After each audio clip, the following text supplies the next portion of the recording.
So hi guys, welcome to my YouTube channel Anurag study point.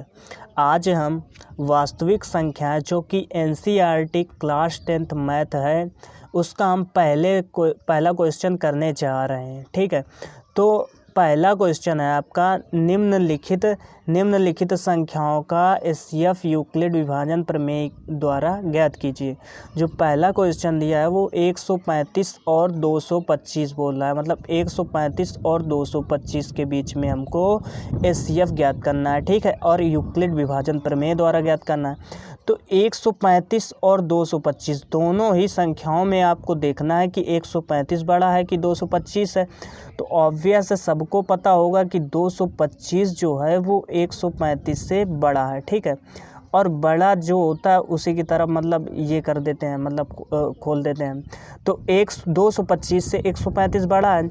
तो आपका जो है यहाँ पर रफ कार्य साइड में करते हैं, तो 135 यहाँ पे लिख दिया गया। ठीक है, और यहाँ पे लिख दिया गया आप 225। ठीक है, मतलब बड़ी संख्या को छोटी संख्या से भाग करना है। ठीक है, आपको पता होना चाहिए कि ये होता है ये होता है भाजक, ये होता है भाज्य, और जो आएगा वो भागफल होता है और नीचे वाला वो शेषफल होता है। ठीक है, तो 135 225 यानी कि ये टोटल एक बार जाएगा, तो यहाँ से आप 135 रख दीजिए। अब आपको ध्यान से देखना है, 5 में 5 गया तो 0 आ गया, और यहाँ पर 12 में 3 जाएंगे तो 9 आ गया। ओवरऑल आपका 90 बच गया।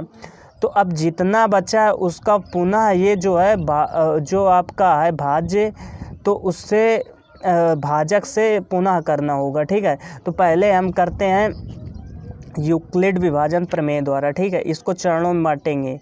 यूक्लिड विभाजन प्रमेय द्वारा। ठीक है, यूक्लिड विभाजन प्रमेय द्वारा। तो यहाँ पर आप आराम से देख सकते हैं कि चरणों में विभाजित करना है, तो चरण 1 यहाँ पे डाल देंगे। ठीक है, क्या चरण नंबर 1।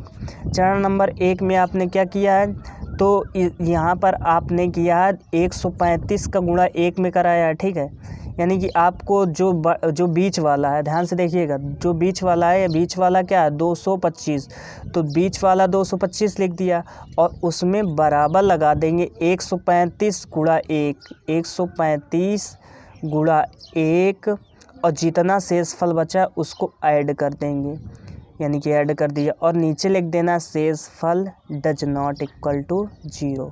शेषफल does not equal 0। आपको समझ में आ जाना चाहिए कि जो आपका बीच में भाज्य बचता है यानी 225, तो 225 लिख दिया है, और भाज्य गुणे भागफल और प्लस शेषफल कर देना है। ठीक है, इतनी बात आपको समझ में आ गई होगी। अब जो आया 90 बचा है रिमेनिंग पार्ट, तो 90 का भाग आपको पुनः 135 से करना होगा। तो जैसे ही आप 135 से इसका भाग करेंगे तो ये एक ही बार तो जाएगा, तो ओवरऑल यहाँ पर कितना आ जाएगा, 91 या 90, तो 90 आ जाएगा। अब यहाँ पर 5 आ गया और यहाँ पे 4 आ गया। ठीक है, 13 में 9 जाएंगे तो 4 आ जाएगा, तो यहाँ पे 45 आ गया। तो चरण नंबर आपको 2 क्या करना है, आपको चरण नंबर 2 क्या लिखना है, चरण नंबर 2।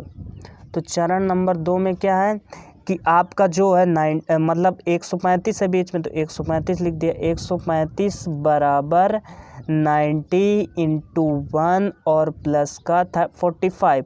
यहाँ पर भी आपका शेषफल डज नॉट इक्वल 0 है, मतलब जब तक शेषफल 0 नहीं आ जाता है तब तक आपको भाग को करते रहना है।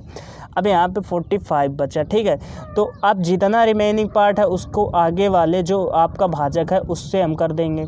तो 90 यहाँ पर है तो 90 से कर देंगे, ये 2 टाइम्स जाएगा तो 45 गुना हो जाएगा 90, कुछ नहीं बचा, यानी कि रिमेनिंग पार्ट आपका 0 आ गया। तो यहाँ पर जो चरण नंबर आपका 3 होगा। ठीक है, चरण नंबर 3। तो चरण तीसरा क्या आ जाएगा, यहाँ पर बीच में क्या है, बीच में है 90, तो 90 इक्वल 45 गुणा 2, 45 गुणा 2 प्लस यहाँ पे शेषफल तो 0 आ रहा है, तो यहाँ पे प्लस का 0 लिख देंगे, और यहाँ पर ओवरऑल आपका शेषफल 0 मिल गया।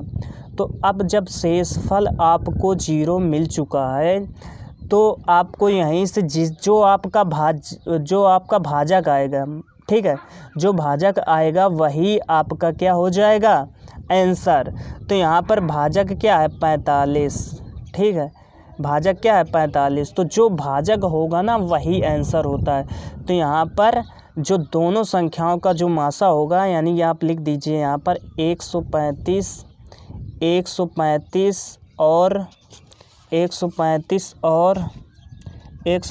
और 225 का मासा यानी कि HCF बराबर क्या। तो यहाँ पर भाजक क्या आया, भाजक आपका 45 बचा है, तो भाजक यहाँ पे 45 लिख देंगे और यही आपका हो जाएगा